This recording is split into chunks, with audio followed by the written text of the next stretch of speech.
Okey, sambungan untuk jenayah lagi. Kita seperti mana yang kita dah tahu, jenayah ni untuk catatan permulaan, ambilan, jualan aset bukan semasa secara kredit. So, sekarang saya nak teruskan, iaitu apabila kita dapat je ayat urus niaga gini.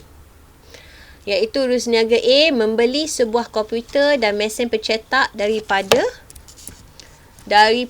Aman Enterprise untuk kegunaan perniagaan 4,300. Okey, so sekarang ni clue dia membeli. Okey, kita membeli. Okey, satu. Daripada Aman Enterprise. Ada tak dia sebut secara tunai ataupun dibayar dengan cek? Tak ada kan? So ini diberi maksud secara kredit. Kita beli apa? Komputer dan mesin pencetak. Ia dikenali sebagai alatan pejabat. Alatan pejabat. Okey. So sekarang bila kita beli komputer dan mesin pencetak, apa jadi pada alatan pejabat kita? Bertambah ke berkurang? Okey, betul, bertambah. So siapa Aman Enterprise ni? Bila kita beli dengan Aman secara kredit, tak ada bayar apa-apa, maknanya secara hutang. So Aman Enterprise adalah akaun belum bayar. Okey. Satu, alatan pejabat.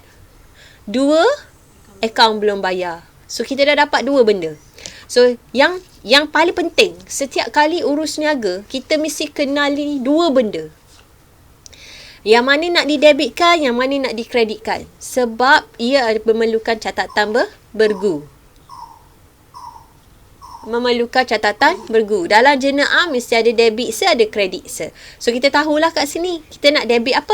Apa yang bertambah sekarang? Iaitu alatan pejabat.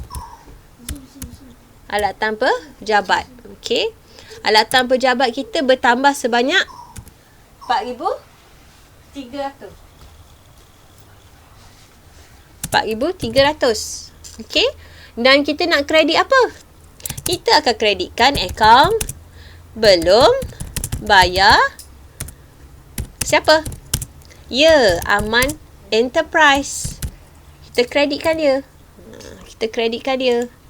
Sebanyak 4,300. Yang catatan begini dia tak perlu imbang macam catatan pembukaan tadi tu. Tak perlu. Dia hanya perlu macam ni je. Satu debit, satu kredit. Tapi setiap jenayah mesti ada cerita. So apa cerita dia? Cerita dia merujuk kepada urus niaga ke atas ni. So membeli alatan pejabat secara kredit. Itu je cerita dia. Sebab kita tulis secara kredit itulah sebab tu wujudnya nama Aman Enterprise ni. Kita berhutang dengan siapa? Faham? Okey, selesai. Ni A. Okey. B, cuba baca urus niaga. Ingat, pesanan saya, setiap kali urus niaga mesti ada dua benda yang awak kena debit dan dia benda yang dia kena kredit. Okey, menjual van terpakai 18,600 kepada Nazihah secara kredit. Yang pertama, kena pasti menjual. Bila kita jual, apa jadi pada van kita? Apa jadi pada kenderaan kita? Ini kenderaan ini. Ini kenderaan kita. Okey. Kenderaan, aset kita. Okey. Siapa Nazihah ini? Kita kena pasti siapa Nazihah ni. Apabila berlaku secara kredit. Apabila jual secara kredit. Siapa Nazihah ini? Nazihah ini adalah akaun belum terima. Apa jadi pada van atau kenderaan kita bila kita jual? Van, kenderaan adalah aset. Bila kita jual, aset berkurang. So, aset berkurang belah mana? Belah kredit. So, siapa Nazihah ini? Iaitu akaun belum terima. Nazihah bertambahlah. Sebab dia berhutang dengan kita kan.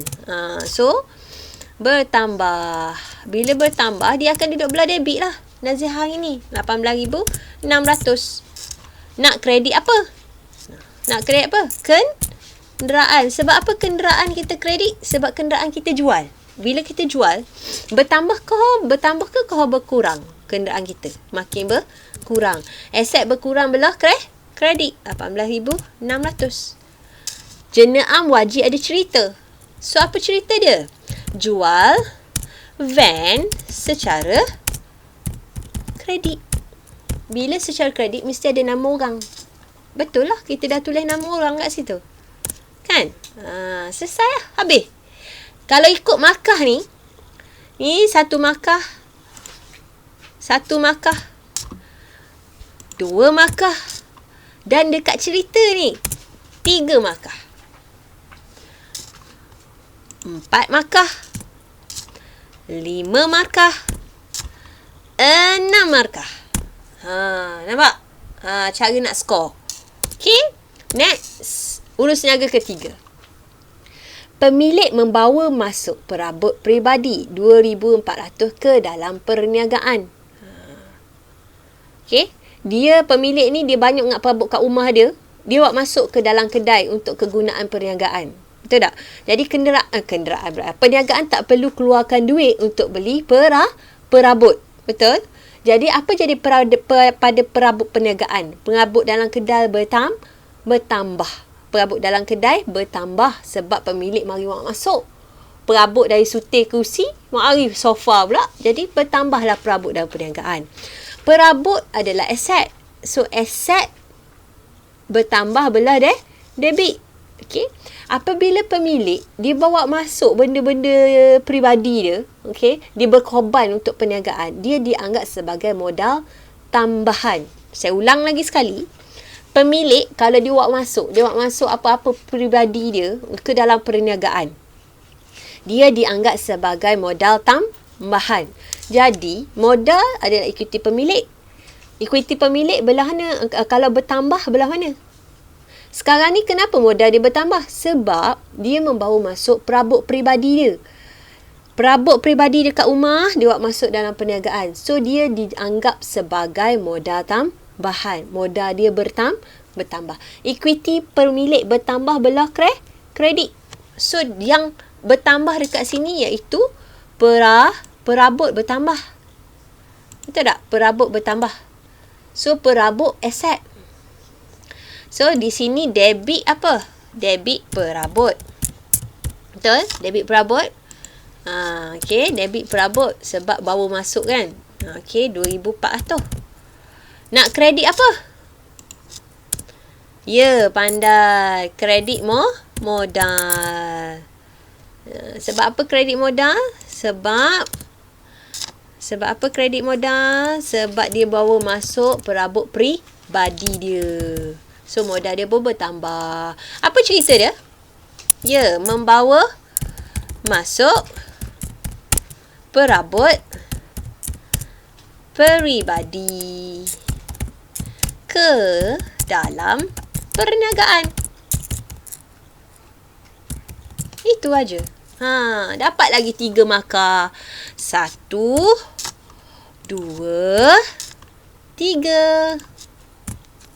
Boleh? Okey, bagus.